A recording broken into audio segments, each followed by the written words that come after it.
my mommy's posts and welcome back to my channel. Today I'm going to share with you my birth story, so let's get started.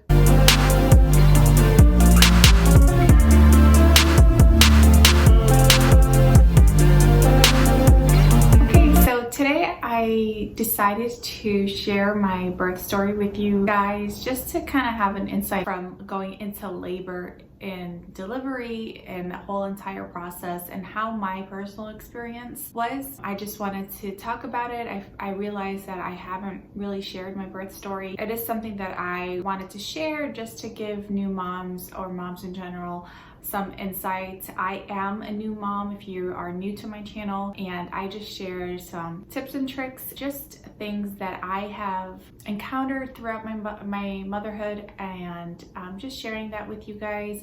Like I said, I am not a trained professional. I am not a doctor.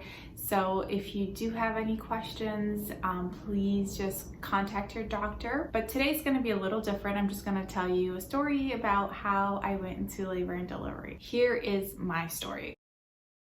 So the first thing, I went on a hospital tour, and that was something that was mandatory for my hospital to do. I encourage everyone to do so, just so that you are familiar with your hospital and where to park and how everything's gonna go down, just so that you have that knowledge and that comfort coming into labor and delivery. So labor can happen at any time of the day, any hour of the day. It has no set time unless you are delivering C-section, and then that's a different story. You have a scheduled labor and delivery, but I gave birth naturally. So we had already did the hospital tour, so I was already understanding what to do and how to get there and which doors to enter and what the precautions that I needed to do in order for me to deliver my baby boy. So my due date is December the 24th, and I started to feel contractions on December the 23rd at around 3 o'clock in the morning.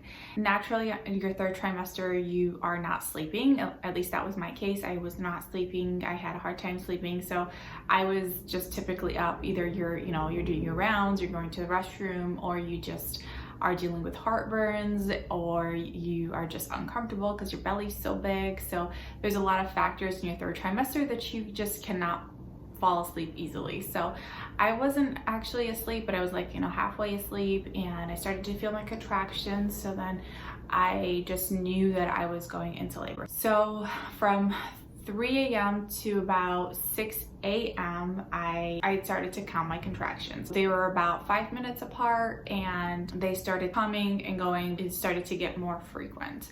So about 6 a.m. as they started to get closer, I called my doctor and I let them know that I was having contractions and I think I am ready to go into delivery. So they told me to come in. So about 6 a.m. I came in, got my overnight bag. My husband drove me, and luckily for us, the hospital was less than 5 minutes away from where we lived. So because we had a hospital tour, we knew exactly what to do. We just, we knew where to check in, how to get in, where to park, and all that fun stuff. So we got in, and I took off my clothes. They set me up in my room. The doctor came in, measured me, and told me that I was only about 3 centimeters.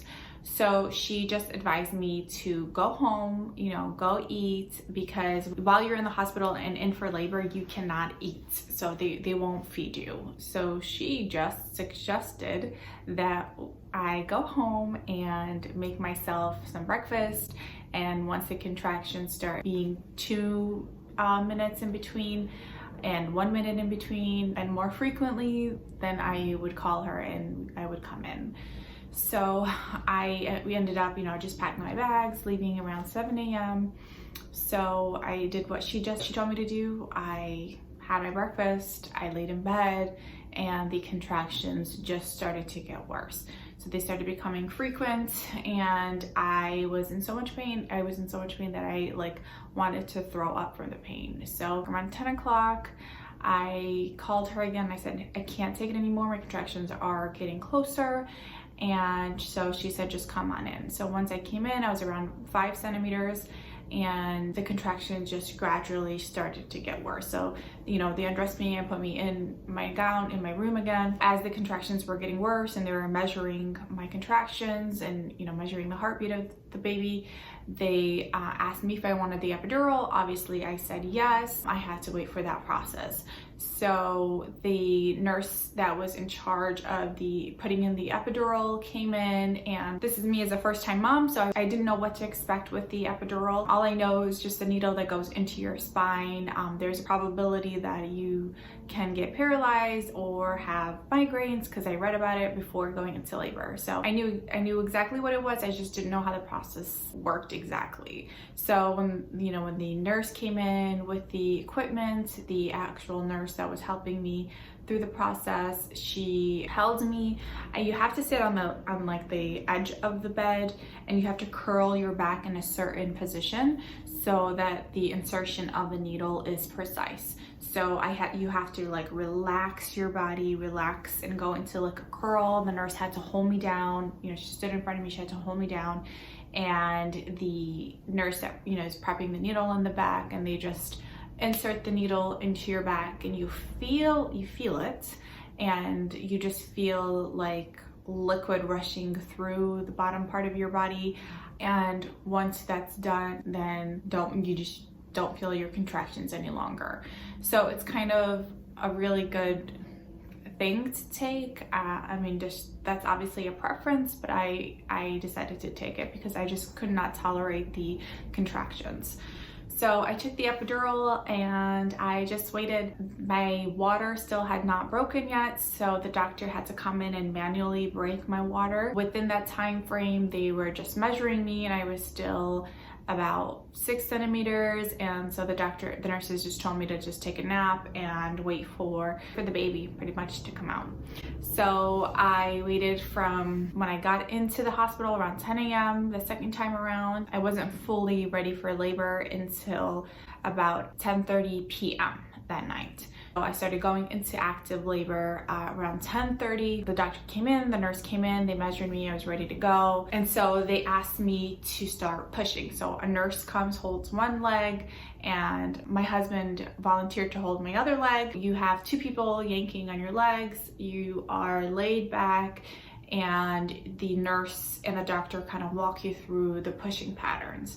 That was something that I was not prepared for. I just didn't know how to push. I didn't know what to push. So when you're in that situation, they're telling you to push, but you just don't understand what you're doing because this is your first time. You've never done it. So, you know, they keep asking you to push, and you're pushing, but you know, with the epidural, you're really not feeling anything. You just feel pressure at this point. You're not feeling pain.